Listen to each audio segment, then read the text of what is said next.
Hey, here's a quick primer on picking chanterelles in the woods, kind of near Olympia, near our place down there. First of all, you got to have a knife, got to have a mushroom stick. I carved this stick and got grand prize blue ribbon at the Puyallup Fair. You got to have your mushroom dogs. Maggie. Actually, these dogs suck at finding mushrooms, but they're really good company. So the key is the landscape. You want to have coniferous trees. You want to try and avoid deciduous trees. Here comes the other mushroom dog.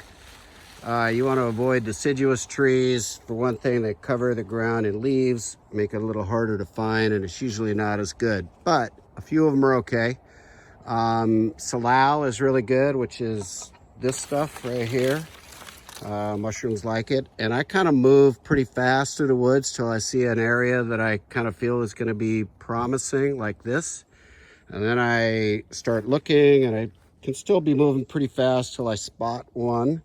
And you want to look for the color. The flash of that pumpkin color is what really gives it away. Okay, so once I see one, then I start looking around, and you can cut that one. And the key to cutting them, first of all, I hide the stem so nobody else knows where I'm picking. This is a chanterelle, so it has ridges underneath instead of gills. By cutting the stem, you don't get your bag as dirty. They're easier to clean, and the mycelium, I don't know, I've heard that it's easier for them to reproduce. I don't know if that's true. But anyways, once I find one, then I kind of look in that general area, and I look for that flash of color. And I see over there a flash of the same color. There is a chanterelle there that's pretty good size. Actually, it's a beautiful one. So I'll move through here, and also you can use your foot to kind of expose them a little bit. But you can see this one's a beauty. Let me get this shit off the top. Again, cut it as low as you can because the stem is really good.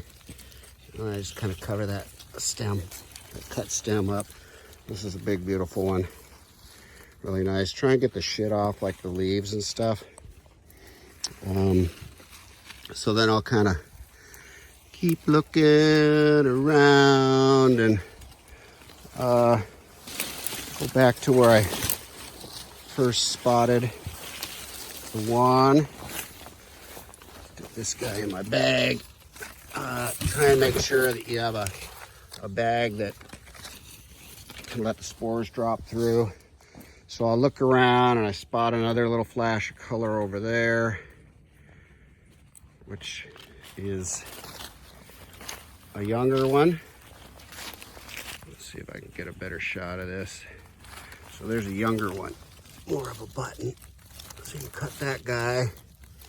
And it's still a chanterelle, you can see, because it's got the ridges underneath and not the gills.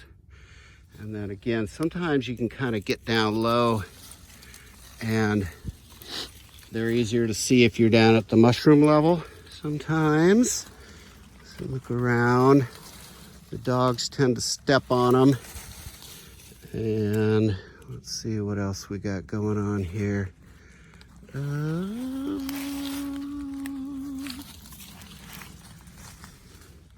Kind of hard to do with one hand on the camera because I use my stick to move shit around.